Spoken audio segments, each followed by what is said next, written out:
Imagine waking up not to an alarm clock, but to the rising sun at the mouth of a cave. The fire that kept you alive through the night must be coaxed back to life. Every breath, every decision is tied to survival.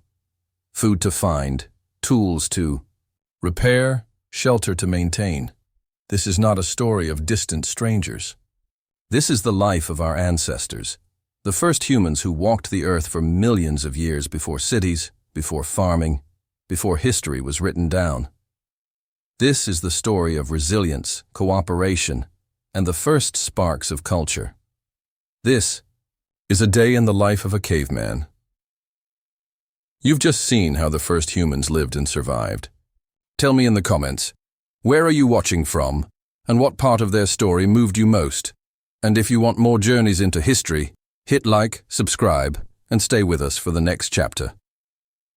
The first light of morning touched the edge of a limestone cave, spreading across rough stone and broken earth. Inside, shadows shifted as the band of hunters and gatherers stirred awake. There was no alarm to rouse them, no clock to command their hours. The sun itself dictated the rhythm of their lives. For Paleolithic humans, dawn was not simply the beginning of another day. It was a reminder of survival. The first task was always the fire. Embers from the night's flames still glowed faintly, buried under ash. A woman knelt beside them, blowing gently until sparks flared into fragile tongues of light. Around her, children huddled close, stretching their small hands toward the warmth. Fire was more than heat. It was safety against predators, protection against the cold, and the very foundation of cooking. Archaeologists at sites like Terra Amata in France, dated nearly 380,000 years ago, uncovered hearths that tell us this was no casual practice. Maintaining fire was essential, because starting it from nothing was laborious and uncertain. An elder, too weak to hunt, sat near the flames and watched the process with practiced eyes. In Paleolithic bands, age did not mean uselessness. The old carried memory, when berries ripened, where rivers shifted, how tools were shaped. Their wisdom guided survival, passed down in words and gestures. The children, restless but attentive, absorbed these lessons almost unconsciously. Learning was not set apart in schools. It unfolded in daily routine, every action a form of teaching. Once the fire was secured, the group's immediate needs came into focus. Water was collected from a nearby stream, carried in animal skins, gourds, or woven containers. The men prepared spears, checking for cracks in the wooden shafts, while women sorted baskets, ready to search for roots, fruits, or edible greens. Archaeological evidence suggests flexibility in roles, but survival demanded efficiency. Larger game often required coordination, while gathering offered steadier returns. The importance of fire returned again when it came to food. Before its mastery, raw roots or meat were harder to digest and sometimes poisonous. With fire, calories could be unlocked, toxins neutralized, and meals shared. Richard Wrangham, an anthropologist, once argued that cooking itself was the defining step that separated early humans from other primates. While scholars still debate the exact timeline, the evidence suggests that by at least 400,000 years ago, fire had become the heart of the camp. Around it, people ate, planned, and created social bonds. Morning was also a time of repair. Stone. Blades dulled quickly, and every hunter carried tools that needed sharpening. Skilled knappers could strike flakes from carefully chosen stone, producing sharp edges in minutes. Over time, these evolved from simple cobbles to carefully crafted hand axes and scrapers. Each edge, each flake, was a story of experimentation carried through countless generations. When archaeologists uncover these tools, they find fingerprints of decision-making, proof that Paleolithic humans were thinkers as well as survivors. But tools were fragile, fire was demanding, and food was never guaranteed. Even in fertile valleys, hunger was a constant shadow. Bands were small, often 20 to 30 people because larger groups strained resources. Each morning's preparations carried the same pressing question. Would today bring enough to eat? Ethnographic parallels from modern hunter-gatherers remind us that unpredictability defined life. One hunt might yield a feast, the next, nothing. The sea. Children too young to contribute fully still played roles in the morning hours. They gathered kindling, fetched water, or learned by imitating their elders. Archaeological remains of small footprints alongside adult tracks suggest that children were active participants, moving within the same spaces of work and survival. Their laughter or chatter would have mixed with the crackle of flames and the sound of tools striking stone. Yet even in play, they rehearsed for adulthood, when their lives would carry the same weight of responsibility. Elders told stories while the hunters prepared to leave. Around ancient hearths, archaeologists have found ochre fragments, beads, and decorated objects. Even in the earliest hours of the day, signs of symbolic life were present. A scratch on a bone, a painted line on a stone, a simple carving. These gestures reveal that Paleolithic mornings were not only practical but also deeply human. They carried meaning, memory, and a sense of belonging. From the cave's entrance, the horizon stretched wide and uncertain. The land dictated everything. During ice ages, survival in the frozen north required hides, fire, and relentless endurance. In warmer regions, rivers and coasts offered fish and plants. Climate was the master of routine, shaping how each dawn unfolded. To live in the Paleolithic world was to live with constant adaptation, balancing the familiar with the unpredictable. As the band prepared to disperse, some toward the forest with spears, others to the fields and streams with baskets, the fire remained at the center. Someone always stayed behind to guard it, to ensure its survival. Without it, the night ahead would be longer, darker, and far more dangerous. The first rays of light were not a guarantee of safety. They were only an opportunity. With dawn came labor, with labor came risk, and with risk came the fragile hope of sustenance. The Paleolithic day was shaped by this fragile equation: knowledge, skill, cooperation, and luck. The morning was ending, and soon the hunters would disappear into the wilderness. Behind them, the cave grew quieter, its shadows holding the warmth of fire and the presence of those too young or too old to roam. For the band, each sunrise carried the same silent question. The hunters moved out before the sun climbed too high, their figures cutting against the morning light. Spears rested on their shoulders, each one balanced with care.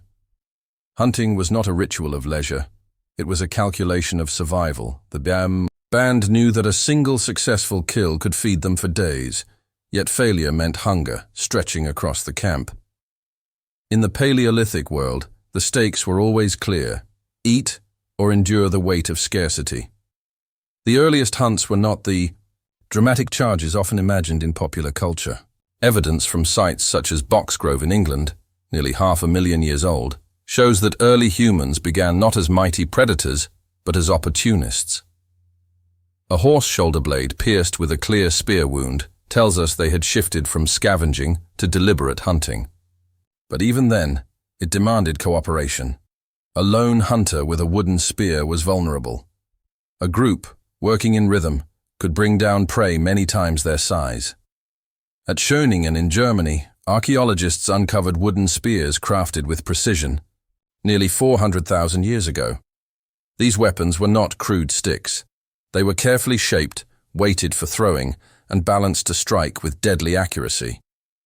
Their discovery rewrote earlier assumptions that early humans lacked sophisticated hunting tools. With these in hand, the hunters of the Paleolithic world had already mastered the engineering of survival. Still, hunting was never guaranteed. The hunters tracked footprints, bent grasses, and faint traces left by animals. They listened for movement, tested the wind, and waited for hours in silence. Their quarry, whether a red deer, wild horse, or smaller game, was unpredictable. Some days herds grazed within reach. On others, they vanished beyond the horizon. The uncertainty forced hunters to adapt constantly. They were not reckless.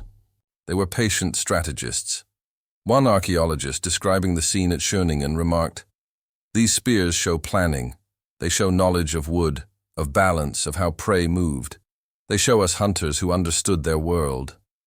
These words remind us that every Paleolithic chase carried intelligence as well as strength.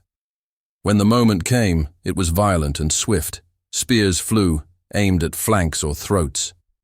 A wounded animal staggered, but even then danger remained.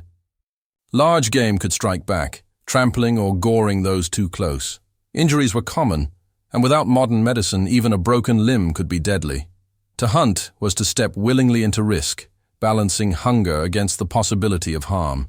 Yet, the reward justified the danger. A successful kill meant meat for the group, hides for clothing, bones for tools, sinews for binding. Every part of the animal carried value. Archaeological evidence from butchery sites shows meticulous processing. Stone scrapers shaved flesh from bone, while flakes cut hides into workable pieces. Nothing was wasted. In these moments, hunting was not only about survival, but about efficiency and respect for resources. But survival did not depend on large animals alone. Smaller hunts filled the gaps. Rabbits, birds, and fish when rivers or coasts allowed. Traps, nets, and simple clubs added to the arsenal. Plant gathering still offered steadier returns, yet the thrill and nourishment of meat carried undeniable importance. Protein and fat sustained bodies through harsh winters and long migrations. The hunters knew, however, that success could not be measured only by the present meal. Paleolithic life demanded foresight. Groups dried meat into early forms. Of jerky buried food in pits to preserve it, and in colder regions relied on natural freezing. These techniques, though primitive by modern standards, reveal minds that thought beyond the moment, securing tomorrow even as they ate today. Still, failure haunted the hunt. Imagine the silence after a day of fruitless tracking. The hunters, returning empty-handed, faces marked by fatigue and frustration. The fire at the camp burned as always, but the baskets of gathered roots and nuts would have to stretch further. Children waited, hungry but hopeful. In those moments, resilience defined the band as much as success, the ability to endure disappointment, to rise again at dawn and try once more, was its own form of survival. Hunting was also a teacher of unity. A spear could be thrown by one, but the kill belonged to all. Anthropological studies of hunter-gatherer. Societies show that sharing food created obligations, bonds, and trust. To withhold meat was to fracture the group. To distribute it fairly was to strengthen it. Around the Paleolithic fire, meat became more than sustenance. It was the glue of society. Even the rituals of the hunt spoke to deeper meanings. Cave art from places like Lascaux in France, dating 20,000 years ago, depicts animals with remarkable accuracy. Whether these were spiritual invocations, teaching tools, or expressions of memory, they reveal how hunting seeped into the symbolic world. The animal was not only a source of food, it was a figure of imagination, woven into identity. The hunt ended with exhaustion, whether in triumph or disappointment. Spears were retrieved, wounds tended, and lessons remembered. Every attempt left its mark on the hunters and their group. It taught patience, strategy, and humility before the natural world. As the sun dipped lower, the hunters made their way back to camp. Their steps carried more than meat or empty hands. They carried stories of near misses, of courage, of the stubborn unpredictability of life. Around the fire, those stories would become part of the evening, retold for children, remembered by elders, and etched silently into the knowledge of the band. For Paleolithic humans, hunting was not simply a task. It was a negotiation with nature, a daily gamble where loss could be devastating and victory fleeting. It demanded strength, but more than that, it demanded resilience and unity. And yet, as dangerous as the hunt was, another force carried equal weight in the survival of the band. While hunters braved the wilderness, others remained behind to gather. The earth's quieter offerings. The story of survival was not written by spears alone. While hunters risked the uncertainty of the chase, others turned to the land itself. Gathering was quieter, steadier, and often more reliable than the spear. In the Paleolithic world, survival depended on balance, the unpredictability of hunting, set against the continuity of plants, roots, and fruits. Archaeology reminds us that this task, usually associated with women and children, provided much of the daily diet. The earth, in its hidden roots and seasonal gifts, sustained life as surely as fire and stone. At first light, groups fanned out from camp carrying baskets woven from reeds or hides stitched together with sinew. They moved with practiced eyes, scanning for edible greens, berries, or tubers. The knowledge required was immense. Not every plant could be eaten. Some nourished, others poisoned, and a few healed. Dental calculus preserved on ancient teeth has revealed traces of wild plants and even medicinal herbs. From these remains, we know Paleolithic people were not passive collectors. They were botanists of necessity, memorizing growth cycles, habitats, and preparation methods. Spring brought shoots and fresh greens. Summer yielded berries, fruits, and seeds. Autumn offered nuts and tubers, rich in calories. Winter tested endurance, forcing groups to rely on dried or stored foods and on what hunters could bring back from the cold. Sites such as Gesher Benot Yaakov in Israel, nearly 800,000 years old, reveal evidence of charred plant remains. These traces confirm that even in deep prehistory, humans selected and processed seasonal foods with remarkable sophistication. For the gatherers, the day was a lesson in observation. A child walking beside a mother would learn which plants to pull, which to leave untouched. They would watch how roots were dug with wooden sticks, how berries were tested for bitterness, how seeds were separated for grinding. This was education by immersion, not by instruction. A mistake could be deadly. A single toxic root might sicken an entire band.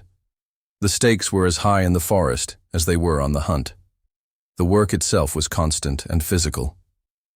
Digging. Tubers required strength. Cracking nuts demanded stone tools. Grinding seeds into usable flour consumed hours. Archaeological sites across Europe and Asia contain grinding stones worn smooth by countless hands. Each groove tells of repeated labor, of survival secured through patience rather than drama. Gathering also extended to small animals, insects, and eggs.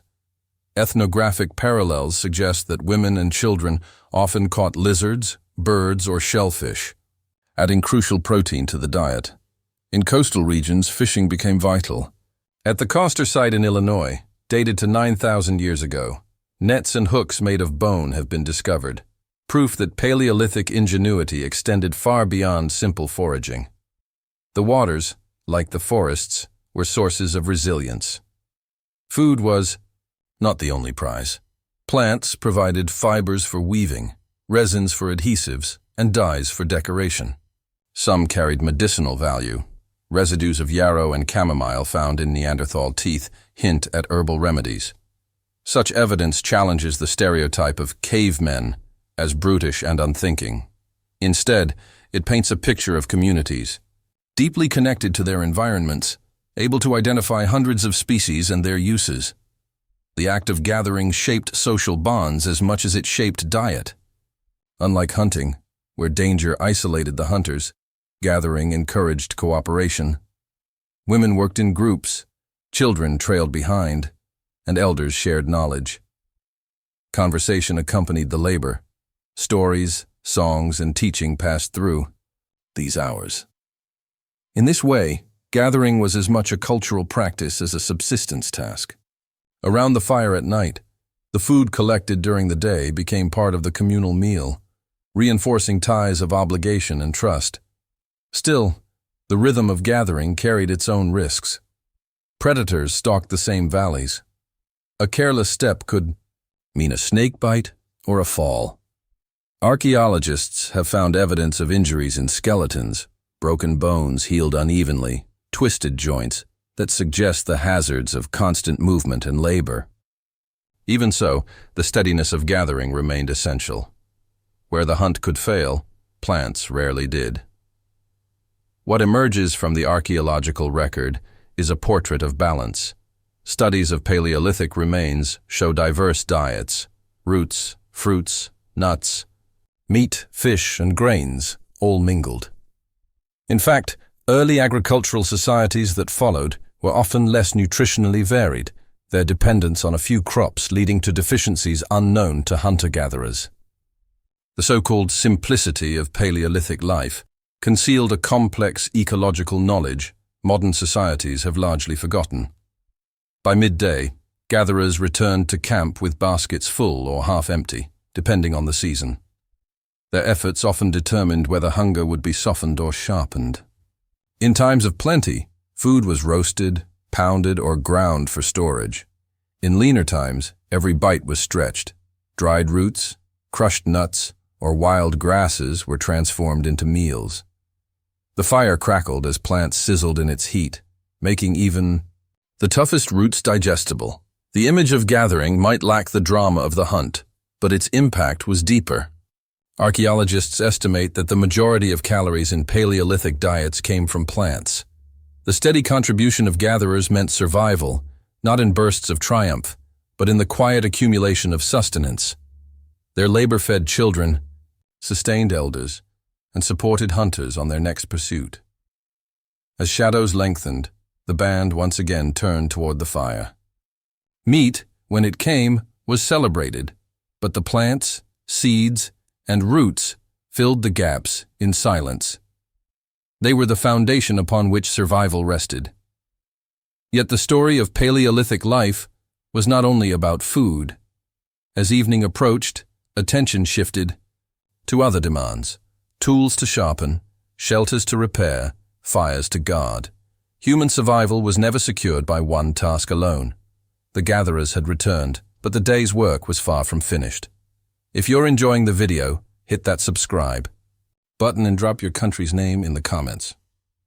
When the gatherers laid down their baskets and the hunters set aside their spears, another rhythm of Paleolithic life resumed: the making and maintaining of tools, the tending of fire, and the shaping of shelter. Survival was not measured only in food, but in the technologies and structures that allowed people to withstand a world of constant change. Every evening, as shadows stretched across the camp, these tasks revealed themselves as essential pillars of existence. The first was fire. By this point in the day, the flames burned lower, demanding new fuel.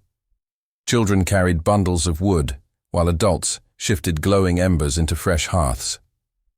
Archaeological sites, such as Terra Amata in France, reveal evidence of carefully maintained fire pits nearly 380,000 years old. These hearths were not accidental. They were the deliberate heart of the camp, arranged, protected, and kept alive. Fire provided warmth in cold nights, light in the darkness, and protection from predators that prowled at the edges of vision. Above all, it transformed food. Roasted meat and tubers offered more energy than raw ones, reducing strain on the body and unlocking nutrients. Fire was less a tool than a companion, fragile, demanding, but indispensable. Alongside fire came tools. Stone flakes dulled quickly, and hunters who had cut meat during the day now sat in the firelight, reshaping their edges. Skilled hands struck stone against stone, producing sharp shards in practiced rhythm. Archaeologists call these flint knappers among the first engineers. The evidence is visible at sites like Olduvai Gorge in Tanzania, where crude choppers gave way to Acheulean hand axes nearly 1.7 million years ago. Each refinement revealed a mind learning from the past, improving efficiency, and passing technique forward. By the Middle Paleolithic, more advanced methods like the Levallois technique allowed humans to strike flakes of predictable size and shape.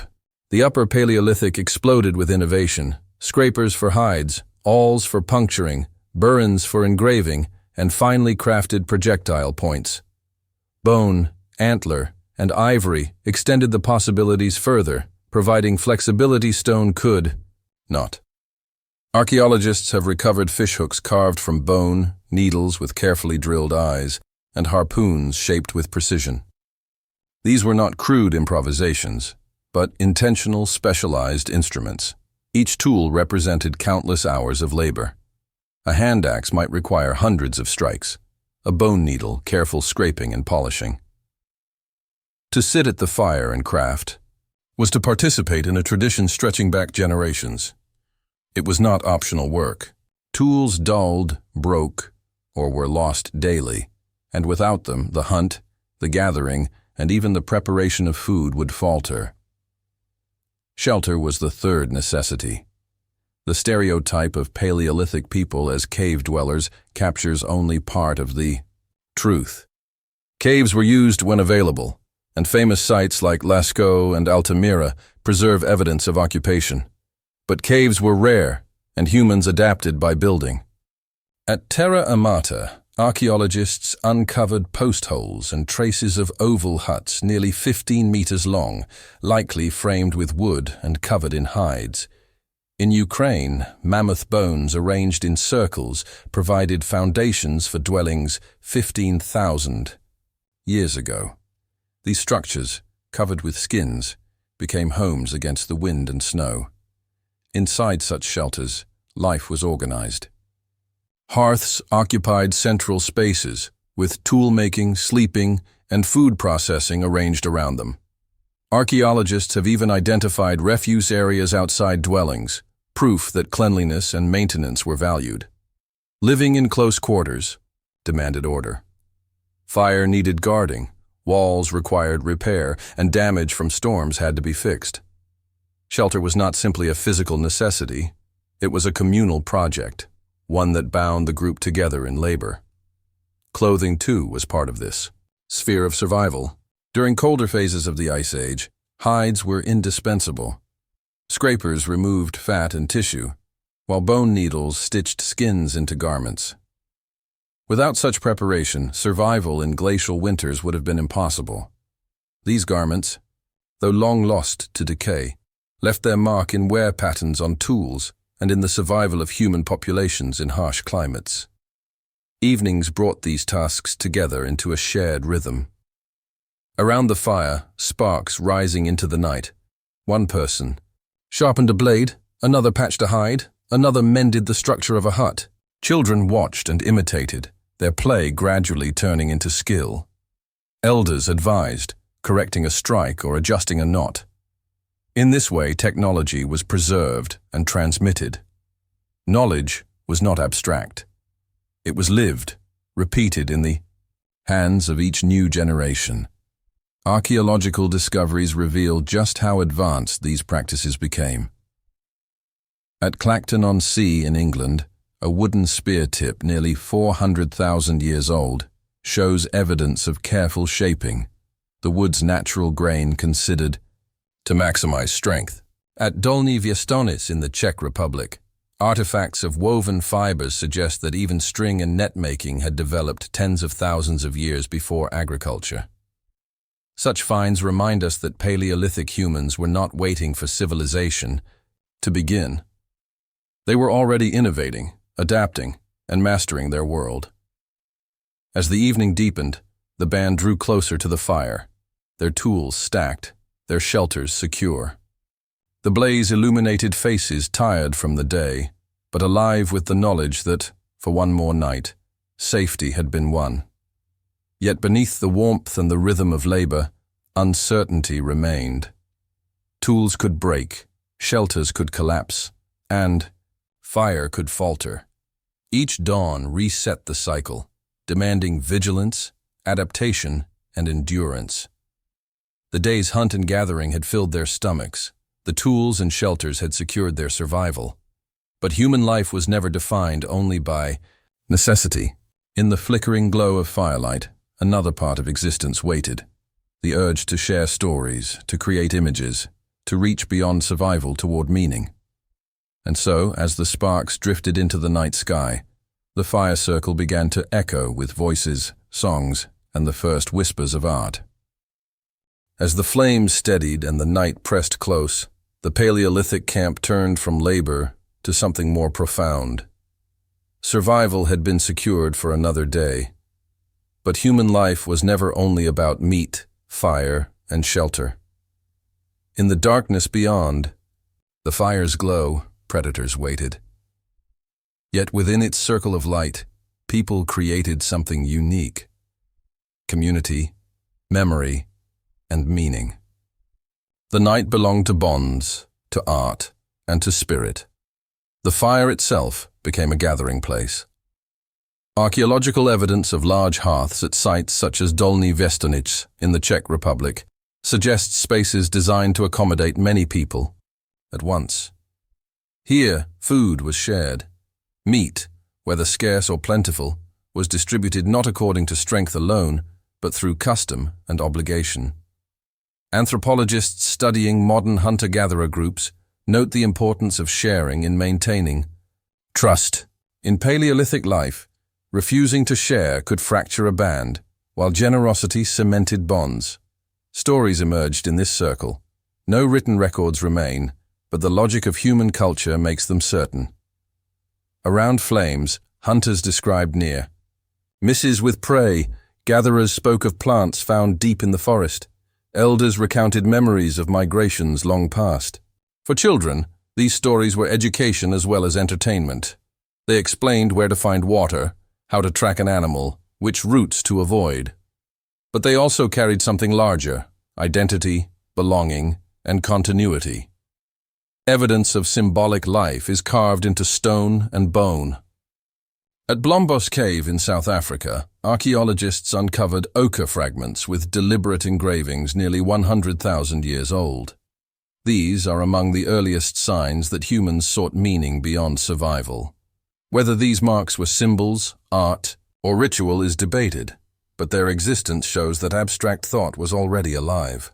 In Europe, 40,000 years ago, caves like Chauvet and Lascaux were painted with animals in vivid movement: horses, bison, lions, even woolly rhinoceroses. These were not crude sketches. They displayed skill, perspective, and imagination. What drove such creation? Some scholars argue the paintings were linked to hunting magic, intended to influence the success of the chase.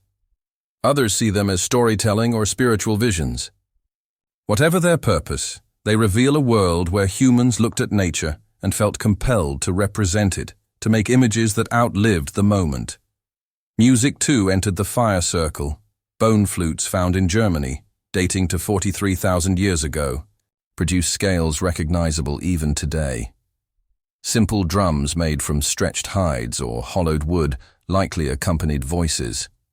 These sounds carried through caves, echoing in chambers that magnified their rhythm. Music created cohesion. It gave groups a pulse, a sense of unity beyond words. Alongside art and music, spirit made itself known. Cave art sometimes includes figures that blend human and animal features, therianthropes. These strange images, half man and half beast, may reflect altered states of consciousness, shamanic practices, or attempts to bridge the divide between human and nature. While their meaning is lost to us, their presence signals a search for transcendence. Even in death, spirit-shaped behavior. Burials from the Upper Paleolithic show deliberate placement of bodies, often with ornaments of shell, bone, or ochre. At Sungir in Russia, a child's grave dated 34,000 years ago was filled with beads and ivory spears, tokens of care and meaning. These practices suggest that humans did not view death as a simple end. It demanded ritual, memory, and recognition. Medicine, too, bore traces of spirit and knowledge intertwined. Plant residues in Neanderthal remains reveal herbs with healing properties, evidence that treatment of illness and injury was intentional. In communities where survival was fragile, the care of the sick mattered. Archaeologists have found skeletons with long-healed injuries, proof that groups supported individuals unable to contribute fully. Compassion was as much a survival strategy as hunting skill. The bonds of the band extended beyond the immediate group. Archaeological finds of exotic materials, seashells far inland, stone tools from distant quarries, show that networks of exchange spanned hundreds of kilometers. These were not isolated people. They were communities tied by movement, trade, and shared rituals. In gatherings between groups, music, art, and feasting likely reinforced connections that ensured survival across landscapes. Night after night, the fire circle was a stage. Faces glowed in its light, hands moved in shadow, voices carried stories into the darkness. Each gesture, each note, each painted line on a cave wall added to a collective inheritance. These acts of creation were not luxuries. They were foundations of humanity, binding people to each other and to their world. In the stillness after the stories, silence held weight. Beyond the fire, stars stretched across the sky. For Paleolithic humans, those lights must have inspired questions as deep as the ones we ask today. What forces governed the seasons? What power moved animals across the plains? What happened after death? The answers lay not in science, but in spirit, in symbols drawn on stone, in songs carried into the night. As the flames sank lower, the band drifted into sleep. Some rested inside shelters, others close to the embers. Yet even as their eyes closed, the bonds forged by story, art, and spirit remained. The fire had warmed their bodies. Their culture had warmed their souls. But survival was never secured in one night. Dawn would come again, demanding food, tools, and endurance. The cycle continued, unbroken. When dawn returned, the Paleolithic band rose once more to face a world of uncertainty. Their lives were framed by repetition, rekindling fire, hunting, gathering, repairing tools, tending shelters. Yet within that cycle, something enduring was built. Over millennia, the choices and adaptations of these early humans left a legacy that shaped the path of history. To understand the Paleolithic is to understand the foundation of humanity itself. The first part of this legacy was resilience. For nearly 2.5 million years, humans survived dramatic shifts in climate. Ice advanced and retreated across continents, reshaping landscapes into frozen tundra or fertile plains. Sea levels rose and fell.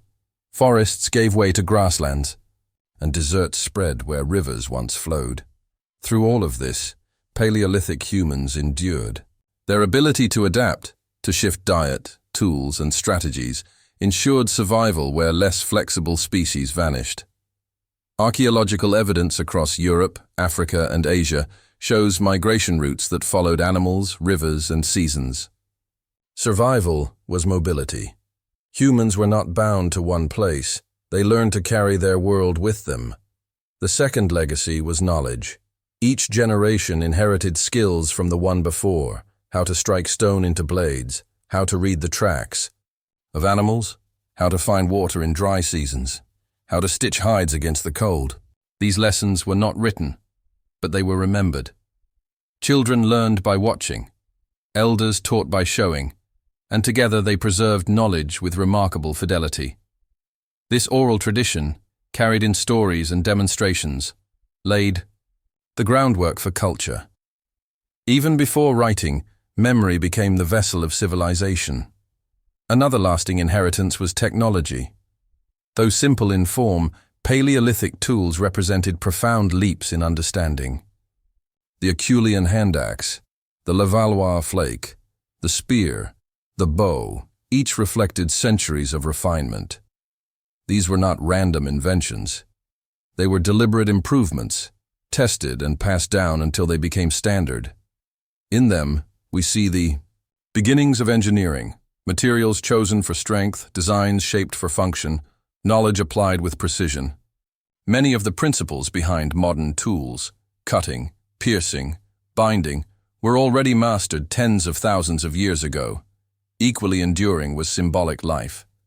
The ochre marks at Blombos Cave, the painted walls of Lascaux, the carved figurines of ivory and bone. These were more than decorations. They were the earliest expressions of imagination abstraction, and belief. They remind us that humanity was never defined only by survival. From the beginning, people sought meaning. They saw patterns, told stories, created images, and reached for the unseen. This symbolic capacity is the thread that runs through every later civilization, from hieroglyphs on Egyptian temples to the frescoes of Renaissance cathedrals. The social fabric of the Paleolithic also endures as legacy. Small bands of 20 to 30 individuals form the basic unit of life. Within these groups, food was shared, roles were flexible, and care was extended even to the injured and disabled. Archaeological remains of individuals who survived years with crippling wounds show that they were supported by their communities. Cooperation was not optional. It was the foundation of survival. In that cooperation lay the seeds of morality, empathy, and social order. Another legacy lies in the relationship with the environment. Paleolithic humans were not passive recipients of nature's bounty. They actively shaped landscapes. Evidence from Australia shows controlled burning by Aboriginal peoples dating back 65,000 years, creating mosaic environments that supported biodiversity. Across continents, humans learned to manage plants, drive herds, and anticipate seasonal cycles. Though their impact was far lighter than in agricultural or industrial times, they were already environmental managers, shaping the land as much as it shaped them. Yet perhaps the greatest legacy of all was adaptability. Paleolithic life demanded a broad range of knowledge. Each person needed to recognize dozens of plants, track animals, nap stone, stitch hides, and navigate terrain. Unlike modern specialization, survival required generalists. This versatility gave humanity a resilience that allowed migration into every continent except Antarctica. By the end of the Paleolithic, humans had spread from Africa to Asia, Europe, Australia, and the Americas. This expansion set the stage for the rise of farming, cities, and civilizations. The Paleolithic ended roughly 12,000 years ago with the development of agriculture and permanent settlements. Yet to call it an end is misleading.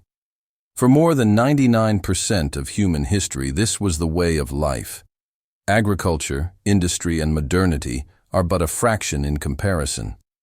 In that long span, humanity was shaped, physically, mentally, socially, by the demands of hunting, gathering, and adaptation. The lessons remain relevant. In a world facing environmental crises, the Paleolithic record reminds us that sustainability, cooperation, and resilience are not new ideas. They are ancient. For millennia, humans lived within the limits of ecosystems, balancing immediate needs with long-term survival. Their success lay not in dominance, but in adaptability. Archaeologist Clive Gamble once wrote, "The Paleolithic is not a story of stagnation, but of achievement, the longest and most successful chapter in human history." His words echo the reality that the so-called cavemen were anything but primitive. They were innovators, thinkers, artists, and survivors. As we imagine them today, it is easy to focus on the crude, the rough tools, the harsh lives, the struggle for food. But to do so misses the truth. In every strike of stone, every flicker of fire, every painted wall, they laid the foundations of what it means to be human. And so, when we picture the first humans stepping out of their caves at dawn, we should not see brutish figures bound by instinct alone. We should see resilience in their hands, imagination in their art, and community in their firelight. They were not waiting for civilization. They were building it, one stone, one story, and one dawn at a time. If you enjoyed this video, hit the like button, subscribe, and tell us where you're watching from.